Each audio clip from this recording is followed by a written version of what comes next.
વિદ્યાર્થી મિત્રો, અમારી યુટ્યુબ ચેનલ ટીચિંગ મેથ્સ એલજીમાં આપનું હાર્દિક સ્વાગત છે। મિત્રો, ધોરણ 6માં વિષય ગુજરાતી તેનું આજે પેપર લેવલ છે। તેનું આજે આપણે સંપૂર્ણ સોલ્યુશન કરીશું। જો વિદ્યાર્થી મિત્રો તમે પૂરેપૂરો વિડીયો જોશો તો તમને ખ્યાલ આવશે। વિદ્યાર્થી મિત્રો, વધુ સમય ન લેતા આપણે પ્રશ્ન 1 જોઈશું। આપેલા પ્રશ્નોના જવાબ 2 વાક્યમાં લખો। તેમાં આપેલા પ્રશ્નોના જવાબ લખો। એમાં અહીં 3 પ્રશ્ન પૂછાયા છે। તમને પ્રવાસ જવું ગમે કેમ? તો તેના વિશે તમારે પ્રશ્નનો જવાબ આપવાનો છે। બીજામાં પૂછાયું છે કે નૌકા વિહાર એટલે શું, એ ક્યાં થઈ શકે? અને ત્રીજામાં પૂછાયું છે કે અત્યારે યુદ્ધમાં કયા કયા હથિયાર વપરાય છે?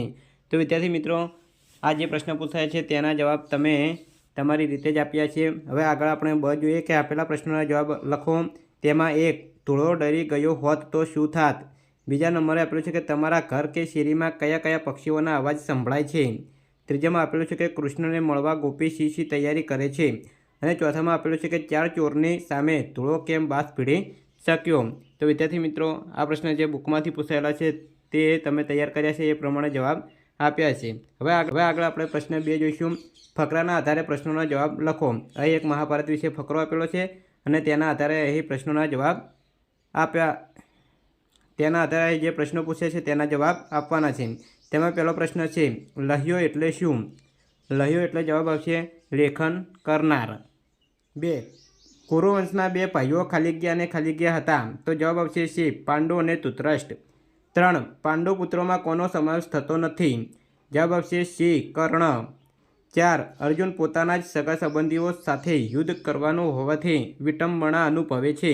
વિટંબણા એટલે શું? તો જવાબ આવશે મૂંઝવણ।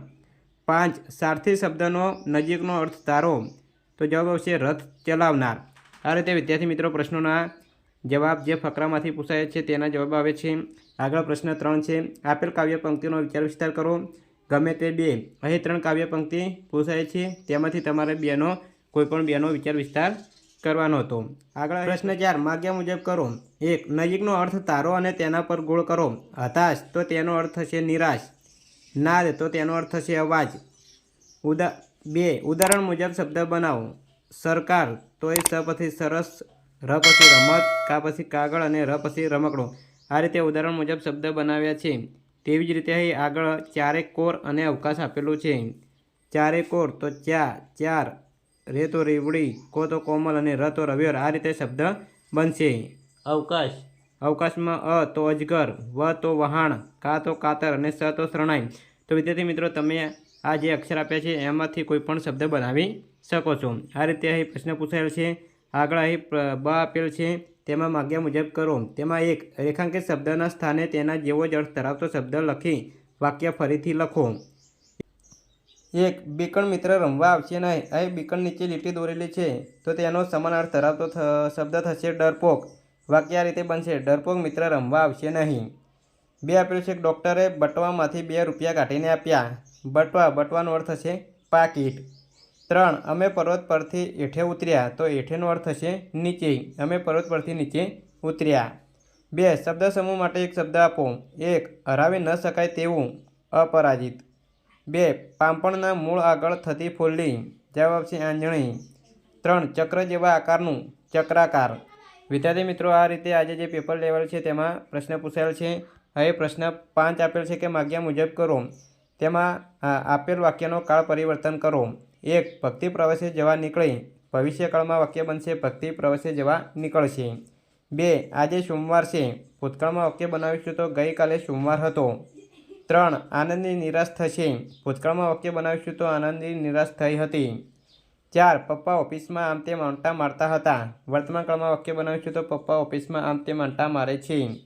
5, આનંદ મારા ઘરે જમવા આવતો હતો, ભવિષ્યકાળમાં વાક્ય બનાવીશું તો આનંદ મારા ઘરે જમવા આવશે।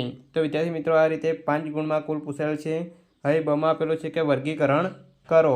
અહીં નામ આપેલા છે, તેમાં વ્યક્તિવાચક સંજ્ઞા આવશે હિમાલય અને ગંગા, જાતિવાચક સંજ્ઞા આવશે છોકરી અને મહાસાગર, સમૂહવાચક સંજ્ઞા આવશે વણઝારા અને સપ્તાહ, દ્રવ્યવાચક સંજ્ઞા આવશે તેલ અને દૂધ, ભાવવાચક સંજ્ઞા આવશે પ્રેમ અને આનંદ।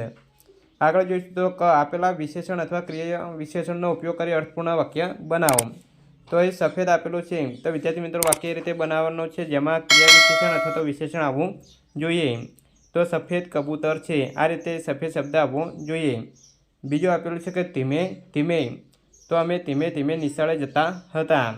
3 નિરાંતે, દાદાજી નિરાંતે વાતો કરતા હતા। 4 ખરબચડો, તો રસ્તો ખરબચડો છે। 5 શરમાળ, ગાંધીજીનો સ્વભાવ શરમાળ હતો। આ રીતે વિદ્યાર્થી મિત્રો તમે કોઈપણ 5 વાક્ય તમે વિશેષણનો ઉપયોગ કરી કોઈપણ વાક્ય બનાવી શકો છો। આગળ હવે જોઈશું કે પ્રશ્ન 6 આપેલા સૂચના મુજબ કરો। તેમાં ભાવ દર્શાવતા યોગ્ય શબ્દનો ઉપયોગ કરી વાક્ય પૂર્ણ કરો। હવે કૌંસમાં શબ્દ આપેલા છે કંટાળો, દયા, ગુસ્સો, સેવા, બીક। તેમાં 1 બીમાર ગાયને જોઈને બાને ખૂબ ખાલી જગ્યા આવતી, તો જવાબ આવશે દયા। બીજામાં આવશે રાતના અંધારામાં બહાર નીકળતા ખાલી જગ્યા લાગે છે, જવાબ આવશે બીક। 3 રજાઓમાં પણ ઘરમાં બેસી રહેવાનું, મને તો ખાલી જગ્યા આવે છે, જવાબ આવશે કંટાળો। 4 ખાલી જગ્યા પરસો ધર્મ, તો જવાબ આવશે સેવા। 5 મિત્રને થતો અન્યાય જોઈ શ્યામને ખૂબ ખાલી જગ્યા આવ્યો, જવાબ આવશે ગુસ્સો। હવે બ નીચે આપેલા શબ્દોનો ઉપયોગ કરી વાક્ય બનાવો। તો વિદ્યાર્થી મિત્રો જે શબ્દ આપેલા છે પ્રેમ, આનંદ, ગુસ્સો, શોક, મમતા, આનો ઉપયોગ કરીને તમારે કોઈપણ વાક્ય બનાવવાના છે, જેમાં આ શબ્દ આવવા જોઈએ। આગળ જે પ્રમાણે વાક્ય બનાવ્યા વિશેષણના એ રીતે તમે બનાવ્યા હશે। આગળ એ પ્રશ્ન નંબર 7 જોઈએ કે સૂચના મુજબ લખો।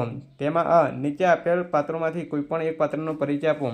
તો વિદ્યાર્થી મિત્રો એક આનંદી અને અભિમન્યુ તમારા જે પાઠ્યપુસ્તકમાં આવેલ છે તેમાં વિશે તમે કોઈપણ એક વિશે પરિચય આપી શકો છો। આગળ બ આપેલું છે કે નીચે આપેલા ચિત્રનું વર્ણન 5 થી 7 વાક્યમાં લખો। હવે વિદ્યાર્થી મિત્રો એક બગીચાનું ચિત્ર આપેલું છે અને તમે આ ચિત્ર જોઈ અને 5 થી 7 વાક્યો લખી શકો છો અને તમે તમારી રીતે જ લખ્યા હશે। આ રીતે વિદ્યાર્થી મિત્રો આગળ પ્રશ્ન નંબર 8 આપેલ છે। તેમાં નીચેનામાંથી કોઈપણ એક વિષય પર 8 થી 10 વાક્યમાં નિબંધ લખો। એ 8 ગુણમાં નિબંધ પૂછાયેલ છે। તેમાં મારા પર્યટનનો અનુભવ, મકર સંક્રાંતિ એટલે કે ઉત્તરાયણ, અને ત્રીજામાં આપેલું છે મા તેમાં। તો વિદ્યાર્થી મિત્રો તમે કોઈપણ એક વિષય નિબંધ લખ્યો છે। તો વિદ્યાર્થી મિત્રો આ રીતે આજે જે ધોરણ 6માં વિષય ગુજરાતીનું પેપર લેવલ છે તેનું સોલ્યુશન પૂરું થાય છે। જો વિડીયો સારો લાગ્યો હોય તો લાઇક કરો, શેર કરો અને સબસ્ક્રાઈબ કરો। Thank you.